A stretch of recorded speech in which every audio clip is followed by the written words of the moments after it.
This is Cashing Out on VSiN, the sports betting network.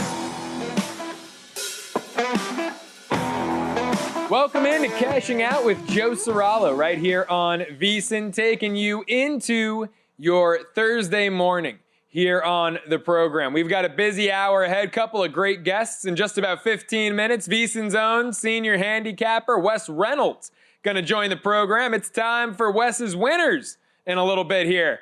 Going to talk about the golf action this weekend. Just had a pretty exciting last weekend down in Houston on the links. We'll dive into this weekend. Of course, the Masters up and coming, so not too many household names playing in the days to come. We'll do a little baseball, a little Final Four action, of course, with Wes Reynolds, and then some MLB and Final Four best bets with our buddy Tanner Kern from DraftKings Sportsbook, content creator over there later on in the hour. We are getting close to the Final Four, folks. We've got the first week of the, we'll call it, continental MLB season in the books. I was going to say stateside. I know if you tune into one of our terrific morning shows, Money Moves, Stormy Bonantoni does a phenomenal job there. I know she liked to call it stateside opening day. Got to show our friends up in Canada, hashtag We the North, some love. Not too many people showing Canada love right now. We're going to do it here on Cashing Out. This is a Canada-friendly show. We love you guys. We appreciate our viewership north of the border. So we're not calling it stateside, the stateside season, because obviously they opened up out in Tokyo. We'll call it the continental season, is a weekend. 5 baseball games to get to on Thursday. We'll continue previewing them, looking for the best angles, the best bets on the diamond. Some marquee pitching matchups. Wednesday was loaded with marquee pitching matchups. Thursday's got a couple really intriguing ones as well. We'll continue to keep an eye on those as the hour progresses. But let's get into the Final Four, first and foremost, because we've talked Florida-Auburn, and, look, there is something concerning about this line to me. And last hour, our terrific guest Josh Fisher pointed it out. This line hasn't moved. Everyone and their mother seemingly is on the Florida Gators, but this line has not moved. And if you go to VSiN.com, as you should, we've got terrific betting splits. You sign up $9.99 your first 30 days, VSiN.com/subscribe. You get that promo, and you'll get access to our great betting splits from both DraftKings and Circa. DraftKings, a little bit of a broader market perspective there. And what DraftKings is showing is 64% of the tickets on Florida, 74% of the handle. This opened Gators -2.5, and it has stayed Gators -2.5. Wouldn't you expect if 2/3 of the tickets and 3/4 of the handle are on Florida -2.5? Wouldn't you expect that the line would move, would be 3.5 by now? That's the tricky part. That's the fishy part to me. And I'm on the Gators. I ran to the counter to place that because I thought it was going to move. But the fishy part to me is that it hasn't. How healthy is Jani Broom? Had that elbow injury. I mean, that arm looked limp. I saw him grab a rebound off a free throw with one arm, one hand. It was a one-handed rebound. I don't know if Auburn's got the cats behind Broom to run with Florida, to compete with them. Florida's a deeper team. They're a more complete team. Walter Clayton, if you think this team wins it all and cuts down the nets, I love him at 4-1, most outstanding player of the tournament. I just don't trust Auburn's supporting cast enough to back them in this game. And I think if that total goes over, $160, like it did at Auburn, true road game for Florida. They went there, they beat them, 90-81? That total would have gotten there by 10 points, 11 points. So I'm in on the Gators. You look at the other side of the bracket, the right side, and I'm waiting to play the number, waiting to play the side. Ran to the counter. Same time I played Florida -2.5, got under $136.5. Duke Houston. I think Kelvin Sampson is the better coach in this contest. And look, that's zero disrespect to John Shire. What did he just set the record? Most wins first 3 years for a coach in history? I mean, what he's done in the early stages of his coaching career, he's been nothing shy of sensational. And that is not a knock on him. But Kelvin Sampson is, I think, one of the best coaches of the last 2-3 decades. He is phenomenal. And I know he doesn't have the title to show, but what do his last 6 seasons look like? 2 Final Fours, an Elite Eight, 3 Sweet 16s. The guy's a perennial winner. A program like Houston, to take them in 6 consecutive years to at least the Sweet 16. And I'm not scoffing at Houston or undermining Houston, but don't forget, this is a school that was a decade ago in Conference USA. 10 to 15 years ago, they were a Conference USA program. I know they're a Big 12 program now, have been for a little bit. But this is not, a blue blood necessarily. This ain't a Duke, a Kansas, a North Carolina. Houston is a perennial winner, a perennial powerhouse because of Kelvin Sampson. And because his guys buy in. We aired a great soundbite earlier in the week of Kelvin Sampson talking about his team. And he said, I'm paraphrasing, the best thing my guys do as a team is play as a team. I loved that statement. Some people, maybe if you're not a big hoops fan, you hear that and you say, it sounds cliche, it sounds like coach talk. No. His guys buy in. And this Houston team, they play defense for 40 full freaking minutes. Not a lot of college kids do that. No one does it in the NBA. But this Houston team buys in. They know what it takes. They know they're not as talented as Duke. They certainly know they're not as big as Duke.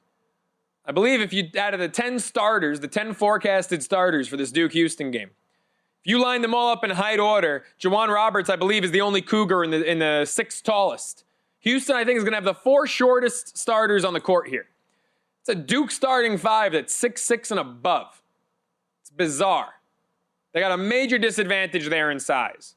Wouldn't shock me one bit if they still win on the glass, because they're tough as nails. Cooper Flagg has not been harassed like he's going to be yet this season. And look, I said something about this Duke team a long time ago. I gave John Shire a load of credit for the non-conference schedule that they packed together. I mean, who did Duke have non-conference? Auburn, Kentucky, Kansas, Arizona in a true road game on a Friday night in Tucson. No one went to class that day. Apologies, Steve Cohen, our terrific boss, fearless leader here at VSiN, proud Arizona Wildcat alum. No one went to class in Tucson that day, Steve. Duke went there and they waxed them, 69-55. So Shire put together a non-conference schedule where Duke took a couple on the chin. I mean, that Arizona game was a win, but Duke had a few losses non-conference, but it got them ready for this point in their season. That said, the ACC was tremendously weak this year. Cooper Flagg hasn't seen defense like he's about to see. You look at Duke's path to this game, right? Mount St. Mary's, obviously, chalk it up. Baylor, Flagg didn't see, in Baylor what he's about to see in Houston. Arizona, Flagg didn't see in Arizona. They don't play a whole lot of defense, the Wildcats. 193 was your final there. Flagg didn't see against Arizona what he's about to see in Houston. Alabama, they don't play a lick of defense. Duke has not played a team that defends like the Cougars, all year, but they haven't even seen anything comparable in months. I think Houston stays within the number. It's 5.5 almost all the major mobile players. In town, mainly 5 across the board. But Caesars, MGM, for those of you in the mobile market, a lot of 5.5s available in the mobile market. I'm waiting, I'm holding out, trying to get a 6. If I see 6, I'm running to the counter. 5.5 game day, I'll take it. I think Houston's very live to win this game because I think that they control the tempo. I think they control the pace. In terms of tempo and pace of play, these are two teams that are in the bottom 100. Duke's somewhere in the mid-2s. Houston is in the low 3s. So it's going to be a slow one. Best bet, under 136.5. But a very strong lean that will turn into a play on the Cougars. I'm just waiting, holding out, trying to get a 6. Folks, the facts are you're probably not great at betting every sport. Good news is you can let our friends at Rhythm help. The best bettors use data to get ahead, so why not put AI to work for you this April? Rhythm is an app that helps you build personalized betting models, analyze trends, and make sharper picks every game. Whether you're a seasoned bettor or you're looking for an edge, Rhythm's got you covered with AI-backed projections and insights. Start your free 7-day trial today by downloading the app or visiting rhythm.com. That's RITHMM.com. Thursday's baseball slate. Mentioned it before. We'll get back to it. It's a light one, but there are some intriguing pitching matchups. How about the Battle of the Lefties at Miller Park? We'll call it the nightcap. I mean, it starts at 7:40 Eastern, 4:40 Pacific, but it's the latest game of the day. Thursday travel day, makes sense. Games start as early as 10 a.m. Pacific, 1 p.m. Eastern, wrap up 7:40 Eastern, 4:40 Pacific. Reds, Brewers. Cincinnati's lost back-to-back games 1-0. Milwaukee's won 2 out of 3. Got by the Royals in extras. Cole Reagan's looked great. Freddie Peralta looked great. Both went over their K props. Reagan's a little more dominant. Ran into one inning where he had some trouble pitch count-wise. The Brewers worked him.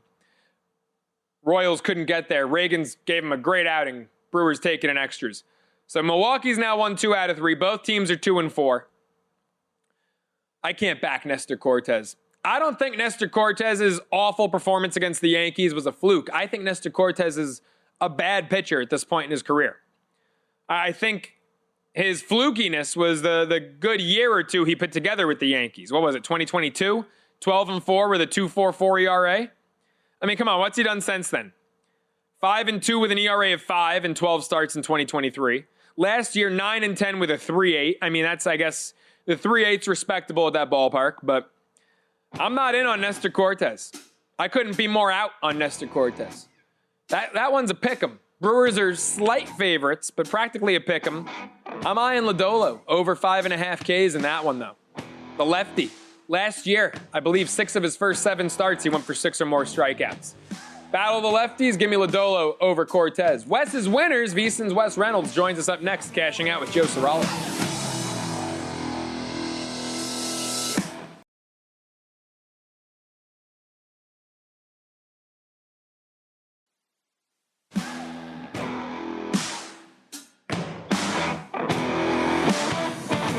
Welcome back to Cashing Out here on VSiN, the Sports Betting Network. Cashing Out continues with me, Joe Ceraulo, getting you ready to take on your Thursday morning here on the program. We've got a lot of action coming up, obviously all over the Final Four this weekend in San Antonio, but that's not the only action down there in the Lone Star State coming up. You folks know I don't know anything about golf. That's why we bring on better minds than myself to break it down. It's time for Wes's winners. VSiN senior handicapper Wes Reynolds joining us on the Progressive Guest Line. We'll get to the Final Four. Maybe we'll talk some baseball too. But Wes, how you feeling about this Valero Texas Open, my man? Yeah, Joe, great to be with you. A week before the Masters, so last chance to get in. If the winner of this tournament is not otherwise exempt, gets in the Masters, so only one spot left to go to Augusta. Finished well last week. Minwoo Lee got home for us at 35-1. Didn't make it easy down the stretch after he hit that ball in the water on 16, but held off Scotty Scheffler and Gary Woodland. So let's do a Texas two-step this week. I love it. I love it. Hey, your boy Ludwig, I know you, Kelly Bidlin, you guys have been in on him. I can't speak for Matt Brown in that respect, but you guys all do a terrific job on your Long Shots podcast here at VSiN. You've been hitting a ton of long shots lately. Well, Ludwig, not a long shot this week. He is the front runner, 12-1. I mean, there's a lot of value on this board, Wes. How do you approach this board? Yeah, I've got the big Swede next week down there at Augusta National. He's already in the account. I don't think I'm going to use him this week. Wouldn't shock me if he won. But if you look in recent years, Joe, the event before the Masters, which in the last several years has been this event, the Valero Texas Open in San Antonio. Years before it was the Shell Houston Open. 9 out of the last 12 years, it's been a winner of the event that was not already in the Masters field. So some of these guys that are in this field at the top of the board, yeah, when you tee it up, you always want to win. But they're using this, I think, to just kind of get right for the Masters. And you know, you kind of saw that with Rory last week in Houston, where started out slow and then kind of figured it out as the tournament went on and made a little late rally on Sunday. So I don't go with a lot of guys that are in the Masters field necessarily this week. Interesting. So who are you playing on the outrights? I mean, it looks like the shortest shot you've got is somewhere in the 30s. So you've got quite a few long shots. Who are you taking in this one? So I will start with the one guy that is in the Masters field actually next week, and that's Daniel Berger, and he got in because he's in the top 50 in the world golf rankings and met that cutoff last week. But Daniel Berger is a guy that missed about a year and a half with the back injury from 2022 to early 2024. So last year was all about, hey, I got to play enough events and make enough cuts and keep my card. He went down to the last event at the RSM and finished second. So that kept his card. He's got a runner-up already this year in Phoenix, 7 top 25s in his last 9 starts. I think he's really focused on winning. I don't think he's focused on Augusta. It's been about 4 years since Daniel Berger has won. He's won the week before a major before. He won the FedEx St. Jude Classic in Memphis back when it was a June event in 2016 and 2017, the week before the U.S. Open. So he's going to have his focus here. So Daniel Berger is one I played. And then another one I played that's in the 50-1 range. I went with Bud Cauley. Bud Cauley, one of his aces from University of Alabama, is Justin Thomas. And JT, who's on my Masters card next week, has really been talking up Bud Cauley. He's like, Bud is close. And Bud missed about 3.5 years due to injuries from a car accident from 2020 to early 2024. T6 at the Players, T4 at the Valspar. The guy was like a can't-miss prospect when he first came out on the PGA Tour. Now, he doesn't have a win to his name on the big tour, but this guy was the world #1 amateur at one point. So Bud Cauley is one of those stories that I think just fits this event perfectly. So I played him at 50-1. And take us through the logic with some of the longer shots here. You got a couple guys north of 100-1. What's the process there? Yeah, we'll work backwards here. Victor Perez was my longest one at 125, 18th last week, 66 in round 1, 65 in the final round. Just never got it going midway through the tournament, but 18th, 22nd, and 18th in his last 3 events. Frenchman, actually, who played primarily on the DP World Tour. I thought he could measure up here, as did I think Tom Hoagie, who 100-1, he's now probably about 80 or 85-1 out there. But T3 at the Players 3 weeks ago, he led the field for strokes gained approach, that means your iron play, and your second shots more often than not into the greens. So usually near the top on approach. So he's a really good iron flusher, and 2 top 12s and 5 career appearances here. So Tom Hoagie at 100-1, and then we got a couple guys in like the 70-1 range. So yeah, I went a little bargain basement hunting this week, because I think if you look at the Valero in recent years, you have not had a lot of shorter shots. Last year, Akshay Bhatia won 55-1 over Denny McCarthy in the playoff, but you've had 150-1 to a couple 200-1s here, another 100-1, another 150-1. So you don't always get the short prices here necessarily win this thing. I actually remember that playoff last year. I'm not even a golf guy, but I was tuned in to see that between Bhatia and McCarthy. Wes, let's stay right in San Antonio. How about this for a weekend? We got the Valero Texas Open and the Final Four in San Antonio. It's like a couple of years ago. I mean, maybe not quite to the same scale, but we had the Waste Management and the Super Bowl same weekend in Arizona a couple of years ago. That was a madhouse in Scottsdale and Phoenix and the greater areas there. Final Four, Florida, Auburn. What's your take on this one? Are you surprised that the line has stood pat at Gators -2.5? Not necessarily. George Strait once covered a song, "Is anybody going to San Antone?" And everybody's going there this weekend for the golf and for the Final Four. You ain't kidding. Yeah. And look, I think I usually don't like when we have all 4 #1 seeds. I'm fine every once in a while. I hope this is not a yearly occurrence. I like chaos, but I think we might have the 4 best teams, or at least 4 of the best 5 or 6 here. And I'm not surprised that the line hasn't necessarily moved. I think it's going to stay right where it is, 2.5, Florida and Auburn. And I do lean to the Gators here. I haven't bet it yet, and the line had moved, so I haven't needed to. But if you remember, the Gators beat these guys in February when Auburn, I believe, had been on a 14-game winning streak, right? They were 9-0 in the SEC, best conference in America, and 21-1, #1 in the country. And Florida went in there and took them apart. I know it'll say 90-81. Maybe it was a closer game. It wasn't. Florida had a 20-plus point lead, and I think Auburn is just going to struggle with the drop coverage against Florida, because they drop those bigs and allow you to shoot threes, and that's dangerous against Florida, because they've got not only guards like Clayton that can hit threes, they got big guys that can step out and do it as well. And Todd Golden, obviously, and Bruce Pearl very familiar familiar with each other because Todd Golden was on Bruce Pearl's staff from 2014 to 2016 down there on the Plains. So I think he's going to be ready for whatever Auburn throws at him. Broom's health, I think he's good to go. It's still a little bit of a question mark. He certainly wasn't 100% at the end of that game. But yeah, Florida really carved up Auburn up 1.22 points per possession. Did it without Elijah Martin, the FAU transfer. So that's another weapon for Todd Golden and his guys. And I think Florida, who is kind of the team that everybody was talking about before the tournament, right? It's like Florida. They're just going to run roughshod. They hadn't really had their best game. UConn, I think, really gave them a scare. And Texas Tech probably should have knocked them out in the Elite Eight if Texas Tech could have made some foul shots down the stretch, and missing those front ends of 1-on-1s really blew it for them. And Florida marches on, and I think they march on here.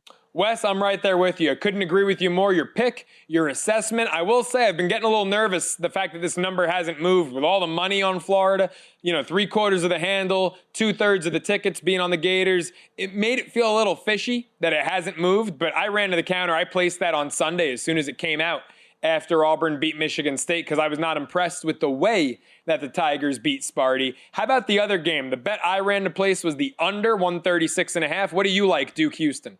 Yeah, I kind of like under here, under 64, under 63.5 in the first half. This isn't going to be like what the Sweet 16 was last year, right? Where it was 54-51, 56 possessions in the game. Neither team got above 1 point per possession. Houston's got actual shooters now, I think, on this team with Milos Uzan and also Emmanuel Sharp, LJ Cryer.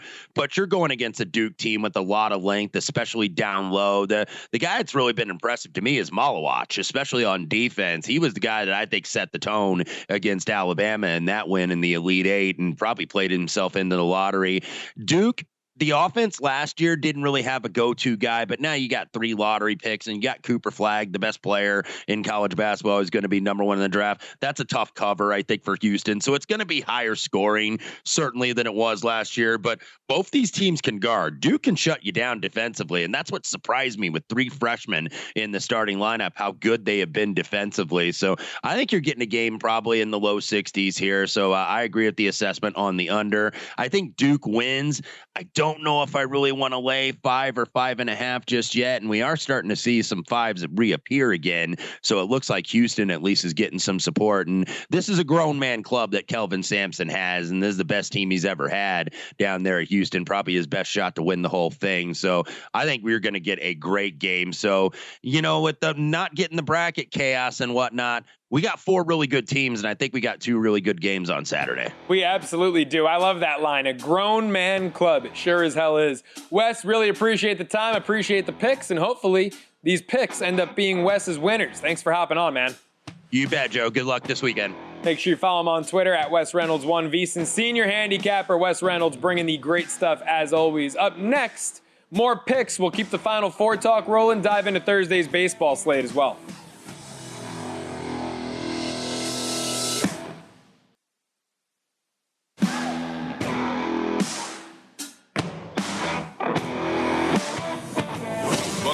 Cashing out here on VSiN, the Sports Betting Network.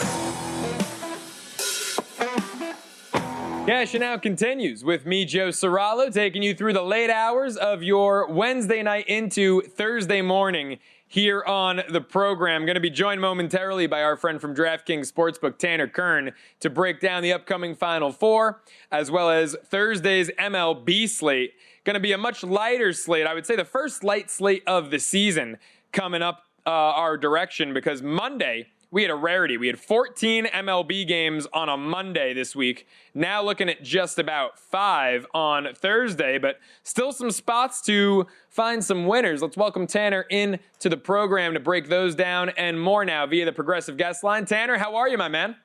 I'm doing good, Joe. How you doing? I'm great. It's great to have you on. You look at this Thursday slate. I just mentioned it while we were getting you hooked up. It's a little bit of a lighter slate than we've seen in the early goings of the season, but still some notable pitchers on the bump.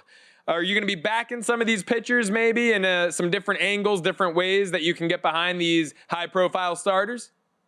Yeah, I got some overs, got some unders. The first over that I'm going to be on is the Reds versus Brewers game. Now, Nestor Cortez got obliterated by the Yankees torpedo bats last week, first start of the season. Nestor was right around 92 on the fastball, and he was right around 90, or right around 90 at 92 last season, around 90 against the Yankees. So did see a significant drop there. It's virtually batting practice when you're throwing at that speed, and we saw that with New York. I think the Reds should be able to time him up pretty well in this spot. When he's throwing 90, they really have no choice but to do that. Nick Lodolo is going to pitch for Cincinnati. Had a really strong start to the season against the Texas Rangers, but they're also in the bottom third of the league when it comes to scoring. Lodolo historically is a 4.48 ERA with a 1.28 WHIP, so he's more than hittable here. Milwaukee's offense is in the middle of baseball, so the Reds have to get to Cortez for this one to go over, but for a low total that will likely climb to 8, I do really like that value. Yeah, how about a Reds team that hasn't scored in like damn near a week, huh? Texas Rangers have gone into Cincinnati, shut them down, a couple of 1-0 games. You hate to use this terminology in betting. It almost feels like the Reds are due for an offensive eruption, and who better to have that against than Nestor Cortez. How about the Astros Twins? Hunter Brown, Joe Ryan, a couple of promising young right-handers. What do you like there? So I'm going to be on the under of 7.5 runs in this game. When you look at Houston and Minnesota, they've been two of the worst offenses in baseball. Heading into today, I know there were some runs scored, but prior to that, they were both in the bottom 3 of the league for offense. You know, Houston doesn't have Kyle Tucker anymore. You don't have Alex Bregman. It's really showing in their production. You know, I have no doubt that both teams are going to heat up at some point soon. But when you look at the under, I think it's a steal at 7.5. I could see this one dropping to 7. Both pitchers had great starts to the season. Brown gave up 4 hits and struck out 7 in 6 innings against the Mets. And then you look at Joe Ryan, struck out 5 in 5 innings of work against the Cardinals. So he did not surrender a walk in that one as well. Now, Brown's control has been an issue at times. That would be my biggest concern for playing this under. But honestly, I don't necessarily trust the Twins in just delivering with runners in scoring position. So even if we surrender a few walks, I think we're going to be good on this under of 7.5. Yeah, I like that play a lot there. Hunter Brown, I know, is a popular Cy Young pick, a bit of a long shot on the board, but you look at what he did last season from really Memorial Day on. He was one of the best pitchers in all of baseball, and I think he's going to settle in nicely, have a great year. Joe Ryan was also phenomenal last year. He went down with an injury after about 21 starts, arguably Minnesota's best pitcher last year before getting hurt. So I like that under a lot. Tanner, let's take it to the Final Four. San Antonio this weekend. I can't wait. We're on, it looks like, the same side of this all SEC matchup, left side of your bracket, Florida-Auburn. What do you like? Yeah, I'm not as concerned about this one as I am about the Duke versus Houston game. We can talk about that in a minute, but I do like Florida minus 2.5 against Auburn here. The Gators have struggled in the NCAA tournament, but you know, it's not like they're not one of the best 2 teams in the country. They are by far a more talented team than Auburn, even though it's 2 versus 3, or you know, when you talk about Ken Pom, I still look at the Florida Gators as the better team here. Basically, every time they've struggled in the NCAA tournament so far, it's been because of their own self-inflicted errors. They were -6 in the turnover battle against UConn, shot 64% from the line. They gave Texas Tech 22 points off turnovers, only had 5 themselves. Now, the Gators do turn the ball over, many of which have come at the hands of Walter Clayton Jr., but Walter Clayton Jr. has also helped them climb back into games. That's just how Florida plays. When it's going well, when things are going good, they look great and they play fast. When things are going bad because their style, they're going to turn the ball over. They're going to make mistakes. It's going to be painful and ugly to watch. That's what you kind of just got to live with this Florida team. But we saw it down the stretch of the season in the SEC tournament. They really found ways to turn it up. And I do think it's going to help them playing an SEC opponent here rather than an out-of-conference team.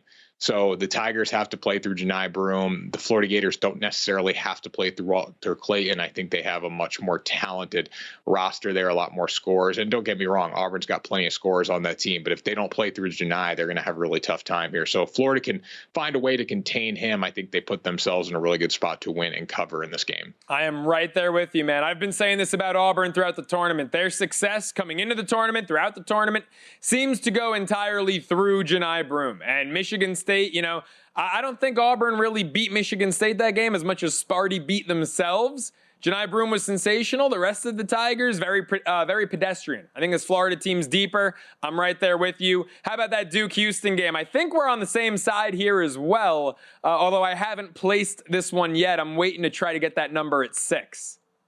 I would like to get it at 6. It's 4.5. It's 5.5. But I'm going to take Houston at whatever number I can get it at for the best price. I do think this one's going to continue to climb up towards 6. So it's probably ideal waiting here. Get a lot of money coming in on Duke, and for all the right reasons. I mean, the Blue Devils are the best team in the country. They look the part, but I do have some fears with them. They haven't been tested in the NCAA tournament, and Houston plays a style of basketball that just does not play well to Duke if this is a tight game. When you look at Kelvin Sampson's team, they play great defense. They have the number 1 defense in the country, according to KenPom. And to beat Duke, you have to play great defense. That's number 1. I think a lot of people thought Alabama was going to give them a game, but the Tide did not shoot the ball well from the field, and defensively, they're not very good. So that was a pretty easy matchup for Duke. But looking at Houston, their defense is going to be a reason they stay in this game. Now, they have to stay on pace and they have to score. But if they do that, they're going to be just fine here because they constrict teams. They play slow. So if they can go on a little bit of a run and potentially get a lead early here, as we saw against Tennessee, that game was over in a couple minutes, and that's the style that they need to play against Duke. My biggest fear with Houston is that 2-point shooting, because it's one of the worst in the country, but great defense and 3-point shooting can actually win a lot of games. So this one kind of has upset alert written on it. I mean, Houston has the ability to do it. They have to play a perfect game because Duke is the best team in the country. But if they play their style of basketball and a few things go their way, I think it's going to be close because of how they play. And then also, Duke has not been tested. So if we get into a game that's close down the stretch, I do believe in Houston. 3-D, baby. A lot of careers have been made from that style of basketball. Any intrigue here on the total? Because while I'm waiting for a better number, I'll take 5.5. I'm trying to get a 6 for Houston to play that. I did jump on the under 136.5 immediately when this one came out. Any interest there? I do like that. I mean, for Houston to win this game, it probably has to go under. If it goes over, I would imagine Duke's winning. So it kind of pairs up well with that 4.5, 5.5, whatever number you can get it at. Houston's a great defensive team, and I think we're going to see that throughout this game. Duke's a great defensive team as well, and Houston can go on those scoring droughts because they're not great from 2. If they're making their threes, there's definitely a path for this one to go over and Houston to still cover, but definitely less likely. If it goes over, I would say that Duke probably won the game and covered. Tanner, final 60 seconds or so. You got Florida winning. Do you have them winning the whole thing? And if so, any interest in this most outstanding player award? Walter Clayton sitting there at 4-1.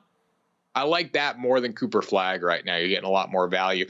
And there's a lot more value on the Florida Gators in general to win the whole thing than Duke. I mean, Duke's even money right now, which is crazy in my mind. They have not been tested. They are the best team in the country. But they have 2 tough games to win, so I wouldn't necessarily give it right over to them. And then if you want to go for the Florida Gators, Walter Clayton has been the guy that has kept them alive in this tournament. I mean, running backwards to the 3-point line, the turnaround 3-pointer to get them back in the game, the 3-pointers he made down the stretch, you're going to turn the ball over a lot too, so you got to be ready for that. But if Florida wins, Walter Clayton is going to be the most outstanding player of the tournament. And if Duke wins, it's going to be Cooper Flagg. But still, I would lean towards the value with the Florida Gators. They're going to have to play better than they've played. I mean, they turned the ball over a little too much for my liking, as I've been saying. But if they can bring it back to what they did down the stretch, they have just as good of a chance to beat Duke as anyone else in this tournament. And if Houston does upset Duke, I really like Florida in that game because of how they play when they are not turning the ball over. Tanner, as always, man, really appreciate the time. Thanks so much for hopping on. Thanks, Joe. Appreciate it. Tanner Kern, our friend from DraftKings Sportsbook. Make sure you follow him on Twitter at @TannerKern_. Hey, folks, the tournament might be winding down, but the betting action sure as hell isn't. Major League Baseball is back. Playoffs are around the corner for hoops and hockey. The Masters and Draft are seemingly minutes away. So stay ahead of every opportunity with a VSiN Pro subscription. For just $9.99, you'll get daily best bets from our hosts and terrific guests like Tanner Kern. Exclusive betting splits from DraftKings and Circa, 24/7 video access on the VSiN Watch app, plus our MLB season betting guide and upcoming Kentucky Derby betting guide too. No matter the sport, VSiN Pro's got you covered. Sign up now, VSiN.com/subscribe. It can be all yours for just $9.99 your first 30 days. More picks, more winners up next. More cashing out with Joe Ceraulo.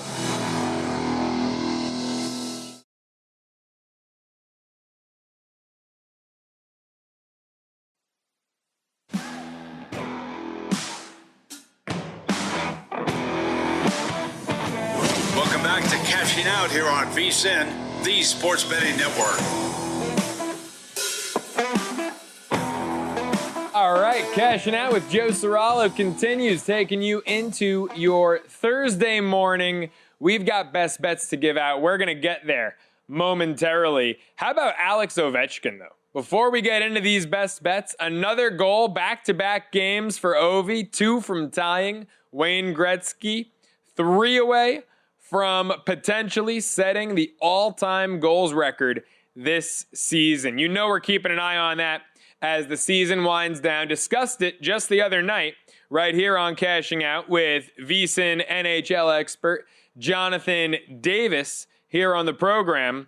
And the odds of which team Ovi would do it against, Columbus, still the favorite, plus $1.40. He's got back-to-back games coming up with the Blue Jackets.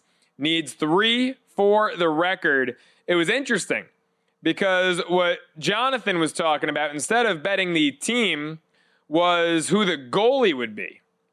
And the odds to play the goalie are way higher than the odds to play the team. Going to have to pull up the goalies for Columbus here as we try to take a look and get those odds. Because right now I'm looking at a bunch of names that I frankly am not the most familiar cat with.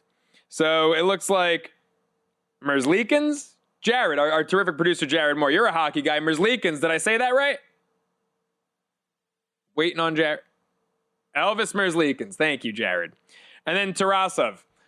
So Merzlikins and Daniil Tarasov, both 4-1, while Columbus is plus 140. Yeah, I would say that would be better odds to take each goalie right there. Obviously, there's the empty net possibility, which is actually, I think, the short shot at 3-1 on who the goal will be scored against. It's empty net 3-1, Ilya Sorokin 3-1, Merzlikins and Tarasov both 4-1. But the team odds, Columbus, the Islanders plus 230, Carolina plus 360, Pitt 6-1. Feels like Ovi's going to get there. Back-to-back games with a goal. Again, 2 to tie, 3 to set the record. You know we're going to be glued to every Capitals game down the stretch here. Also going to be fun to see how far the Capitals can go this postseason. They're sitting there right now at 11-1 to hoist the Stanley Cup and 5-1 to emerge out of the East. So there's your dose of hockey for the evening. Obviously, dive a little deeper when we have our guy Jonathan Davis on. But Ovechkin chasing greatness. All right, let's get into the diamond. This is where I make my money, although not necessarily yesterday. But let's get into some best bets. It's time for the VSiN Daily Morning Bets. We are starting the VSiN Daily Morning Bets by taking a dog on the road to play spoiler in a home opener. Both the Astros and Minnesota come into this one 2-4 on the season. Disappointing starts. Houston, after taking 2 out of 3 from my Mets, just got swept at home by San Francisco. Now they go to Minnesota, and I am so in love with this pitching matchup. Hunter Brown, Joe Ryan. Problem is I can't find a price I love on any K-props. They're both sitting there with 5.5 as the mark. Both ridiculously juiced. Brown 50 cents, Ryan 60 cents to the over. I like both of these guys. I like their stuff. I like the way Houston hits Joe Ryan a little more. And look, I love Joe Ryan. These are 2 guys that I think are serviceable long shot plays in the Cy Young market. When they stay healthy, Ryan's got exceptional K stuff, over 11 Ks per 9 a year ago. Brown, more of a K per inning type of guy, but settled into a groove, found a rhythm post Memorial Day last year, was sensational. I'm going Houston on the money line, plus 105 here, because of the way that they hit Ryan. And you look at both of these teams actually have opponent averages in like the 270 to 290 range against each opposing starter. Both, right around 20 for 70, give or take a few ABs. Yordan Alvarez, how about this? He's 4 for 12 against Joe Ryan, 3 homers, 7 RBI. OPS over 1,500. 12 ABs, 13 plate appearances, but an OPS, ridiculous success against Ryan. So I'm expecting a big day out of Alvarez. Yanir Diaz has had success against Ryan in a limited sample size, so has Chas McCormick. I'm looking at Alvarez here, and I won't call this a best bet, but it's certainly something that you should keep an eye out for. 4 hits, 3 homers, plus 360 at DraftKings to go deep in this one. But my play, Houston, money line, plus 105. My other bet, and this one's my best bet on Thursday's slate, 5 games on the diamond, Nick Lodolo over 5.5 Ks. We're laying 10 cents for that. I think it's a fair price. Now, Lodolo, I mean, look, I'm not buying too much into his opener against San Francisco. First off, he looked great. Got the win. 6 innings, 2 earned, only 1 strikeout. Well, San Francisco's lineup might have just shown us that they're the real deal. What are they, 5-1 to start the season? Swept Houston on the road?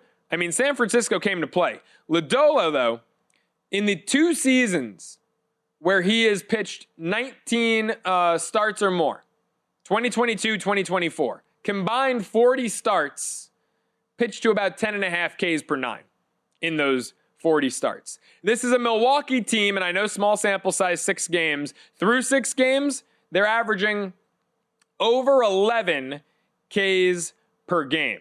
How have current Brewers hitters fared against Lodolo? Not the biggest sample size, but collectively 4 for 24. Only 2 extra base hits, 6 strikeouts. Yelich, 1 for 8, 2 strikeouts. Hoskins, 1 for 7, 2 strikeouts. Lodolo early last year, he fell off a cliff July 1st on, but he was great from April through June. Through the first 3 months last season, he was 8-3 with a 2.96. How did he do K-wise? Well, let's look at his first 6 starts. Went over 5.5 5 times. Landed on 6 3 times. Had a 10 punchy outing, had an 11 punchy performance.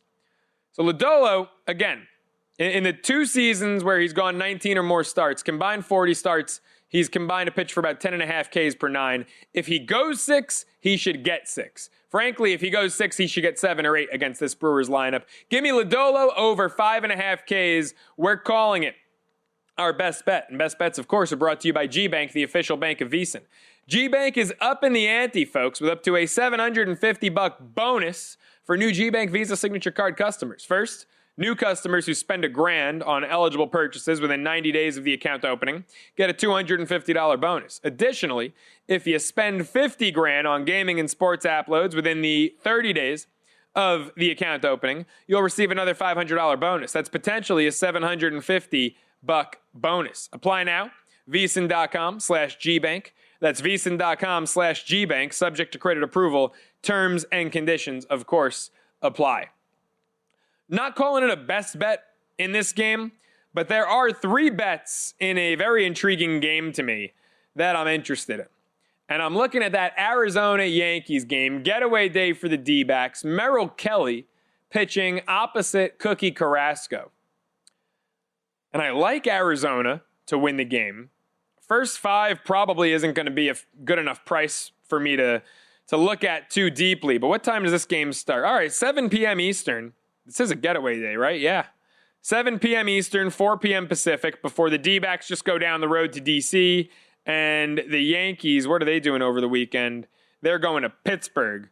They should cakewalk the Pirates. No Skeens that series. So Carrasco over 2.5 earned runs worth a look to me. Came in relief Saturday, allowed 2 earned in that 29 win over Milwaukee. It's plus money, plus 105.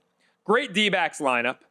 And I'm specifically looking at 2 guys, Ketel Marte and Josh Naylor. Neither have a home run yet this year. They're at Yankee Stadium. They're facing a guy in Carlos Carrasco who is a batting practice pitcher at this point in his career at 38 years old. Serves up home runs left and right. I watched it firsthand when he was with my Mets. And Naylor, 1 for 2 against him with a 3-run homer. Ketel Marte, 4 for 12 against him, all singles. But both of these guys yet to get their first home run of the season at Yankee Stadium, especially if you're Naylor with that short porch. Wouldn't right here, right now be the time? How about these numbers? I can't believe the Naylor price. Plus 750 at DraftKings. Josh Naylor. Feels like a typo. Ketel Marte, shorter. Plus 425. I mean, you're showing me Josh Naylor plus 750 against a guy he's already taken deep. Short porch at Yankee Stadium. Last year, what did Naylor have with Cleveland? 31 homers a year ago, and he's at Yankee Stadium, a lefty, plus 750. How do you pass up on that? That'll do it for the VSiN Daily Morning Bets. That'll also do it for another terrific edition of Cashing Out with Joe Ceraulo. But folks, the great content here at VSiN never ends. How about VSiN by the books? Talking about Naylor, what he did with Cleveland. How about what our guy Jensen Lewis used to do with Cleveland? He hosts that one alongside our friend, Captain America, Dave Ross, 7 a.m. Eastern. Then a numbers game with our friends Gil Alexander and Kelly Bidlin at 10 a.m. Eastern, followed by Money Moves, hosted by our girl Stormy Bonantoni at noon. Special thanks to our terrific team, our fantastic producer Jared Moore, the rest of the squad behind the glass, Corey, Isaiah, Ryan, Chris. Couldn't have done it without the rest of the team. That does it for Cashing Out with Joe Ceraulo. Let's do it again, Damani.